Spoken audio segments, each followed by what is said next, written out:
Assalamualaikum warahmatullahi wabarakatuh. Salam sejahtera. Kita lanjutkan ya materi kita di sistem kontrol. Yang kali ini kita akan membahas PID tuning. Kalau minggu lalu kita sudah membahas mengenai apa itu PID ya. Itu sebuah controller untuk mengatur performansi dari sistem kita. Kemudian kita juga sudah bahas apa pengaruh dari KP, konstanta dari proporsional, kemudian KI, konstanta dari integral, kemudian KD, konstanta dari derivatif. Ini akibat apa namanya efek-efek dari perubahan nilai konstanta KP, KI, dan KD. Nah, kita juga sudah membahas tentang persamaannya ya, seperti ini. Dan kita juga sudah membahas tentang contoh kasus dan menggunakan review. Nah, kemudian kali ini kita akan membahas tentang bagaimana sih menentukan KP, KI, dan KD. Nah, ada sangat banyak ya metode. Nah, salah satunya adalah metode Ziegler-Nichols dibuat tahun 42. Jadi ada dua metode ya, Ziegler-Nichols ini. Tapi kita akan bahas metode yang kedua ya.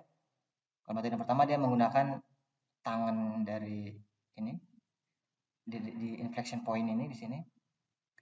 Kemudian kalau metode kedua dia menggunakan osilasi pada saat kritis ya.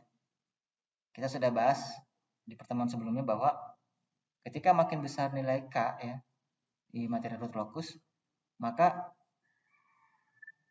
ketika sistem itu menyeberangi dari ke sebelah kanan dari S-plane ya, maka dia akan tidak stabil.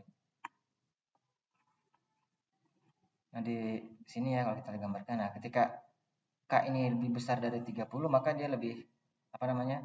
Akar-akarnya itu akan melewati sumbu imajiner dan ke sebelah kanan, maka dia sudah tidak stabil. Nah, Ziegler-Nichols yang metode kedua ini atau disebut second method ya, ini memanfaatkan itu. Dia menghitung periodenya pada saat osilasi ketika dia terendam kritis. Oke, ini langkah-langkahnya untuk Ziegler-Nichols. Sederhana sebetulnya, cuma nanti kita menggunakan kalkulator ya. Yang pertama adalah set KI dan KD ke 0. Jadi KI di set 0, KD di set 0. Sehingga hanya ada KP. Kalau hanya ada KP, ini kan seperti ini kan ya. Seperti ini saja jadinya gambarnya. Karena KI-nya 0, KD-nya 0, makanya tinggal K. K di sini KP maksudnya. Error dikali KP sama akan menjadi kontribusi proporsional. Oke, kemudian naikkan KP hingga nilai kritisnya. Jadi di sumbu imajiner ini dinamakan KCR. Jadi yang tadi ini K sama dengan 30 disebut KCR. CR itu singkatan dari critical ya. K critical. Jadi dinaikkan terus sehingga mencapai K critical. Critical itu yaitu artinya dia kalau melebihi dari K itu atau bahkan kurang dari K itu ya. Ini kita kan tergantung dari root locusnya ya. K yang sebesar apa dia sehingga dia tidak batas antara stabil dan tidak stabil atau kritis. Nah, kemudian setelah dapat kan dia berosilasi sistem itu ya, seperti ini osilasinya. Maka hitung periodenya nih. Periode kan jarak antara lembah dan lembah atau bukit dan bukit ya kan. Satu gelombang. Satu gelombang ini berapa periodenya? Ini disebut periode kritikal atau PCR. Nah, PCR ini bisa didapat dari periode kan cuma 1 dibagi F ya. 1 dibagi frekuensi. Semuanya dalam satuan second dan hertz. Ini juga penting juga masalah satuan ya. Kita ubah ke dalam satuan yang sama semuanya. Kemudian KP yang keempat adalah hitung KP, KI, dan KD langsung menggunakan ini. Ini tampilnya dari Ziegler-Nichols. Jadi kita tinggal hitung saja berdasarkan ini. Nah, di sini ada KP. Ya. Kalau kita menggunakan P saja,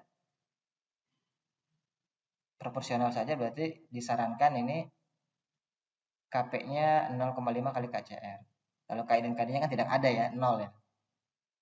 Nah, kalau pakai PI maka KP-nya itu 0,45 dikali K yang kritikal tadi. Nah, TI-nya berapa? Nah, TI ini, kenapa ada TI ini? Apa sih TI? Nah, jadi T dan TD juga ya. Jadi kalau kita punya punya diagram seperti ini ya, diagram PID seperti ini kan dalam domain waktu ya. Kalau dalam domain frekuensi Laplace ya, berarti kita ganti ininya ya.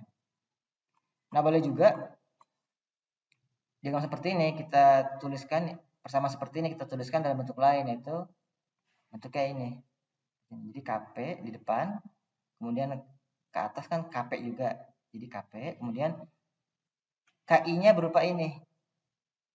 KD-nya berupa ini. Ini hanya perubahan penulisan saja. Dengan demikian akan seperti ini kan gambarnya kan. Nah, persamaan matematiknya KP 1 ya ditambah 1 per TI ya kan. TI kali S ditambah KP dikali TDS ya. TD kali S. Atau kalau kita padankan dengan ini ya, ini kan persamaan kita sebelumnya ya, bentuknya. Ini hanya berubah bentuk aja. Bentuk seperti ini kita ubah jadi seperti ini, maka dengan demikian KP tidak berubah ya. Kan KP tidak berubah. KP sama-sama KP. Nah, kalau KI itu sama dengan ini. KI-nya kan ini kan. Jadi KP dibagi TI. KD-nya, KD yang ini nih, ini setara dengan ini kan. Berarti KP dikali TD ya kan, KP dikali TD. Nah, jadi itulah TI dan TD. Jadi kalau kita sudah mendapatkan TI, misalkan TI-nya di sini 1 dibagi 1,2 dikali PCR ya. Maka kita harus hitung juga KI-nya berapa. Nah, KI pakai rumus ini nih, KI sama KP dibagi TI. Nah, kalau dalam PI controller seperti ini ya TD-nya 0 kan. Karena kan tidak ada KD ya. Nah, kalau kita menggunakan PID kan pilihannya boleh P saja, PI, boleh PID. Nah, kalau menggunakan PID seperti ini rumusnya, KP-nya 0,6 kali K kritikal, TI-nya 0,5 dikali periode kritikal, TD-nya sebenarnya 0,125 dikali periode kritikal. Nanti menghitung KD ya pakai rumus ini ya, KD sama dengan KP dikali TD. Kan KP sudah dapat tadi di awal di sini ya. Oke. Kemudian kita ambil contoh ini ya. Kasus yang seperti ini. GS-nya ini adalah ini. 1 per S kali S tambah 2 kali S tambah 3. Nah, ini sama dengan kasus yang ini. Sama dengan ini kan. Jadi, kira-kira seperti ini root locusnya ya.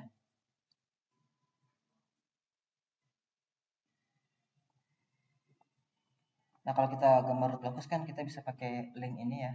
Ini sudah saya beritahukan sebelumnya, di pertemuan sebelumnya. Coba kita buka linknya ya. Nah, ini ya linknya. Ini kita lihat persamaan 1, kemudian denominatornya S pangkat 3 ditambah 5S kuadrat tambah 6S. Ini untuk mencari root locus. Kita lihat GSHS-nya ya. Maka seperti ini root locus ya kan. Makin besar K, maka dia akan berubah. Nah, kalau sudah K-nya makin naik. Nah, kalau K-nya 30 kan di sini tepat di sumbu imajiner ini ya. Kalau lebih dari situ ya sudah tidak stabil. Kalau 31 dia sudah geser kanan. 32 apalagi. Dan seterusnya ya. Nah, kemudian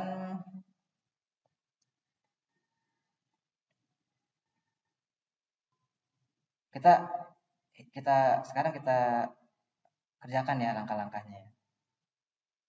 Yang pertama langkahnya adalah set KI dan KD ke 0, jadi hanya ada KP. Oke, sudah. Kemudian naikkan KP hingga nilai kritisnya sumbu imajiner ini dengan KCR. Nah, karena kita di soal yang sebelumnya sudah menghitung KCR ya kan, jadi tidak perlu lagi. Di KCR-nya ini kita lihat soal sebelumnya ya. Ini kan seperti ini bentuknya. Hanya ada KP ya. KI dan KD tidak ada. Kemudian KCR-nya, K kritikalnya ya ini berarti 30 kan ya. Karena kita sudah menghitung sebelumnya. Jadi K kritikal sama dengan 30. Kita geser dulu.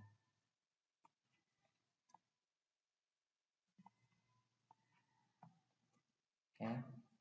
Sudah dapat K kritikal sama dengan 30.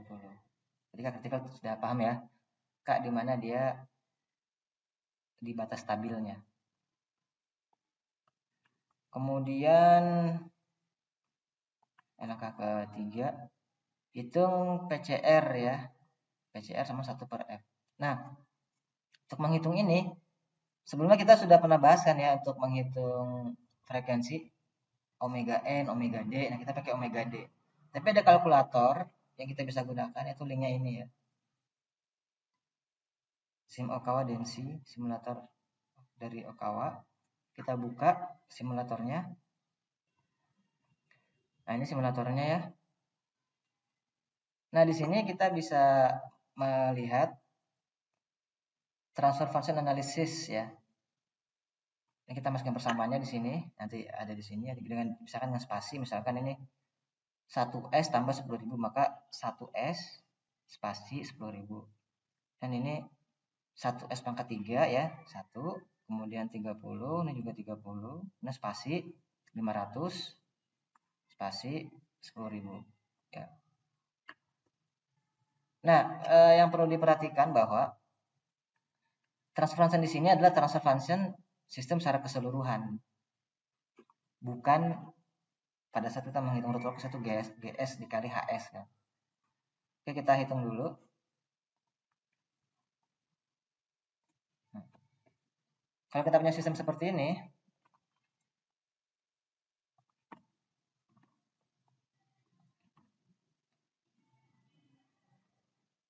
jadi seperti ini kan ya. Di sini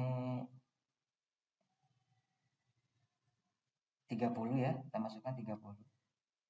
Jadi frekuensi pada saat kritikal itu berapa sih? Seperti tadi di atas ini ya. Berapa sih frekuensi sinyal ini pada saat kritikal itu? Nah, ini kita bisa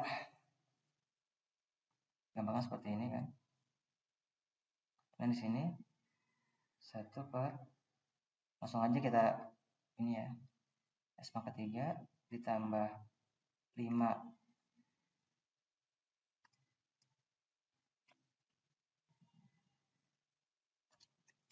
ini ya.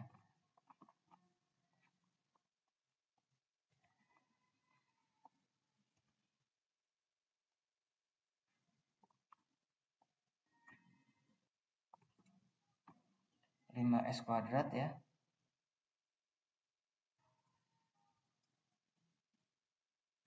Ditambah 6S. Tambah 0 ya tentunya ya kan. Konstantanya 0, yang tanpa ada S-nya. Oke.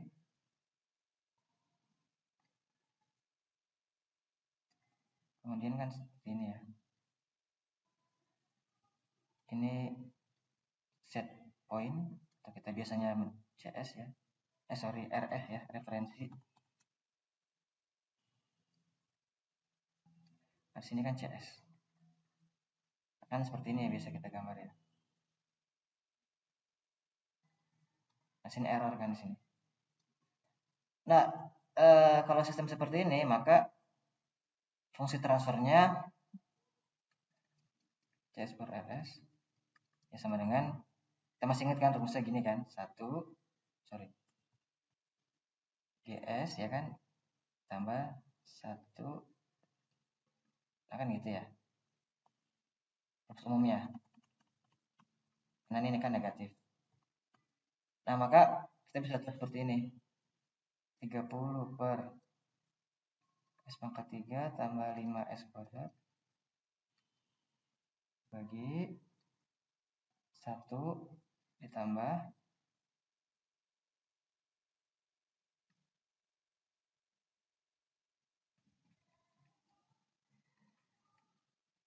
seperti itu ya. Kemudian ya masing-masing kita kali dengan ini, ya kan? Berarti 30 dibagi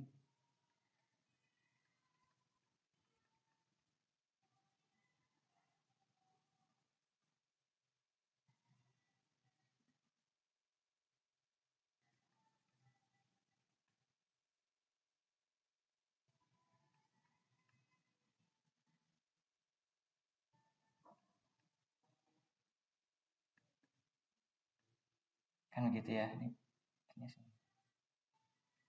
Maka ini bisa dicoret, maka sama dengan 30 per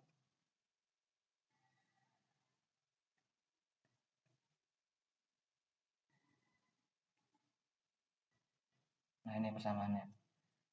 Persamaan ini kita masukkan ke kalkulator tadi ya. Kalkulator tadi ini. Sini kita masukkan yang atasnya 30, bawahnya S pangkat 3, tadi kan S pangkat 3 ditambah ini sudah ada 5S tambah 5S kuadrat tambah 6S tambah 30. Kita calculate ya. Lihat pastikan persamaannya betul ya. 30 di atas saya kan seperti ini. Maka kita dapat seperti ini gara-gara ini respon time responnya sesuai dengan yang kita inginkan kan asilasi ya kan. Kemudian ini body plot, nanti body plot kita bahas bab terakhir ya. Nah kemudian yang bisa kita dapat juga informasinya ada banyak sebenarnya. Ini first peak-nya, peak pertama itu pada saat T sebenarnya 1,47 di sini nih, 1,47 sekitar sini kan. Ini peak pertama. Peak kedua di sini kita bisa tahu juga. Ada beberapa hal yang dapat kita hitung di sini. Nah yang perlu kita tahu kan frekuensi. Nah ini frekuensinya adalah 0, sekian ya. Kita ambil segini aja. Kita copy. Ini frekuensinya.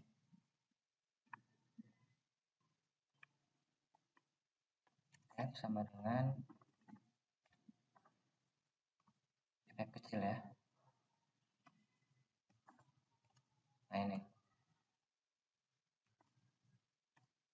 Nah, sekian. Oke. Satunya hertz kan ini. Hanya besar.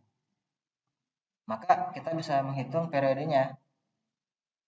Ya periode ya 1 bagi frekuensi kan rumusnya begitu. Jadi P kritikal. Ini sebenarnya frekuensi kritikal ya karena semua pada saat kritikal. Jadi periode kritikal sama dengan 1 dibagi F kritikal yang sama dengan 1 dibagi 0,38948. Ini ada kalkulator ya. 0,38948. Nah, 1 pernya itu berapa? Nah, 2,565 atau 2,57 lah ya. 2,57 second. Nah, 2,57 second. Ini PCR. Maka kita sudah dapat semua ya. Tinggal kita hitung saja ininya nih. Jadi KP ya kan? Kita dapat nih sini. Ini berapa? 2,57 ya. Kalau KP sama dengan 0,6 dikali KCR kan ini ya. Kita ingin PID ya. Kita ingin PID ya. Pakai semua berarti. KCR tadi 30, maka sama dengan 18. Jadi KP 18. TI sama dengan 0,5 dikali PCR berapa tadi? 2,57 ya. Second ya. 2,57 sama dengan P Plato, nah dikali 0,5. 1,28 sekian. 1,28. Ya. Kemudian cari ini, sekalian aja cari apa namanya KI-nya ya. KI sama dengan tadi rumusnya kan KP bagi TI ya. Berarti 18 dibagi 1,28 sama dengan apa lagi? 18 bagi 1,28.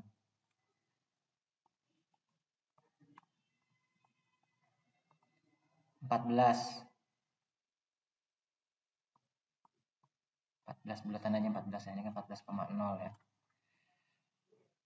KI sudah dapat, KP sudah dapat, sekarang KD.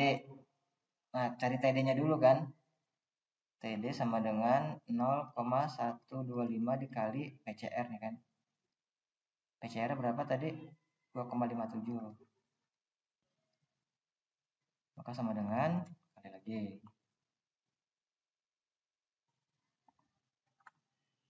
0,125 dikali 2,57. 0,32125. 0,32125. Maka KD sama dengan, rumusnya kan tadi KD rumusnya KP kali TD ya. Itu sama dengan, tadi KP-nya berapa nih? 18 ya. 18 dikali 0,32125 sama dengan, tinggal dikali 18, 5,78. 5, nah berarti sudah dapat nih. Jadi KP sama dengan 18, KI sama dengan 14, KD sama dengan 5,78.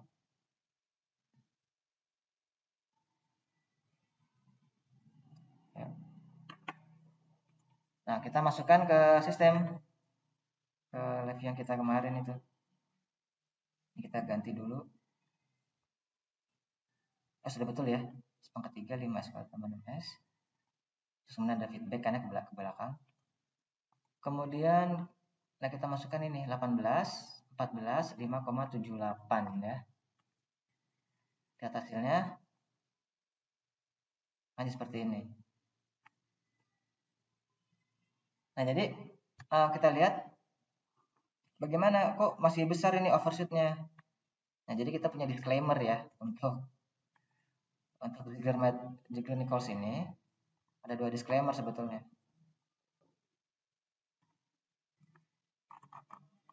Nah, jadi kelemahan lah ya.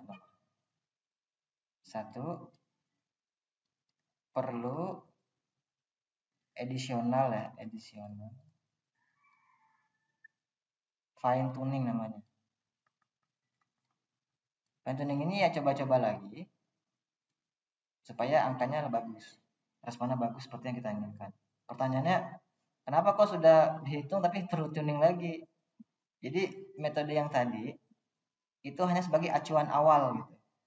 Bayangkan kalau kita punya sistem, kita kan menebak KP, KI, KD ya, tuning ya, menebak-nebak. Nah, apa dimulai dari mana tebakannya kan gitu ya? Maka dimulai dari sini, mencari dengan metode Ziegler-Nichols.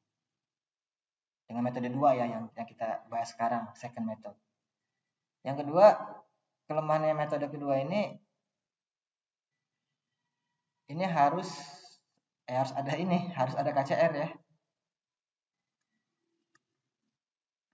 Harus ada KCR. Jadi kalau kita lihat root locus yang lalu, K kritikal itu kan ketika dia batas antara S-plane yang sebelah kiri dan S-plane sebelah kanan. Maka dia pas di tengah-tengah. Bagaimana kalau akar yang seperti ini, retropus yang sebelah yang atas ini nih? Kan dia tidak pernah menyentuh sumbu imajiner kan? Maka sistem seperti ini tidak akan pernah ada KCR karena tidak pernah akan berosilasi sampai tidak stabil karena dia selalu di kiri terus kan. Kata terhingga pun nanti dia ke atas. Tetap selamanya akan di sebelah kiri dari S-plane ini. Oleh karena itu di apa namanya di penyelesaian menggunakan Ziegler-Nichols metode kedua ini harus ada KCR ini. Jadi sistemnya tertentu ya, ada batasan. Nah, sekarang kita fine tuningnya bagaimana? Kan kita sudah punya gambaran seperti ini ya. Ya, maka kita bisa fine tuning. Mau diapain nih? Oh, ini kayaknya overshootnya terlalu tinggi nih. Apa kemarin kita tipsnya? Oh, KD-nya terbesar, coba KD-nya. Kan makin lumayan tuh ya. Makin berkurang tuh KD-nya tuh. Makin berkurang ya kan? Lumayan. Makin lumayan tuh. Kita besarkan lagi KD-nya. Makin lumayan.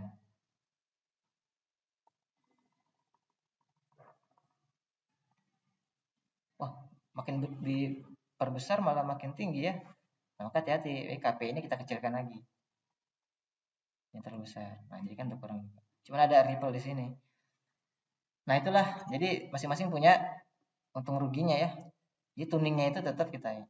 Makanya eh, jika dua orang membuat hal yang sama, beli Arduino yang sama, beli motor DC-nya sama, beli semuanya sama, belum tentu KPK-IKD-nya sama gitu. Karena ya mungkin di dalamnya itu inersianya berbeda, gaya geseknya berbeda, coilnya berbeda ya. Kalau kita lebih detail ya. Maka KPK-IKD-nya tetap harus memang kita fine tuning. Lalu bagaimana kalau tidak fine tuning? Sebenarnya banyak. Ini kan hanya salah satu metode aja ya Ziegler-Nichols yang sudah tahun 42. Untuk optimasi ini sebenarnya sangat banyak metode ya. Sangat banyak berlimpah metode. Ya, tapi kita mulai dari metode yang paling sederhana dulu ya.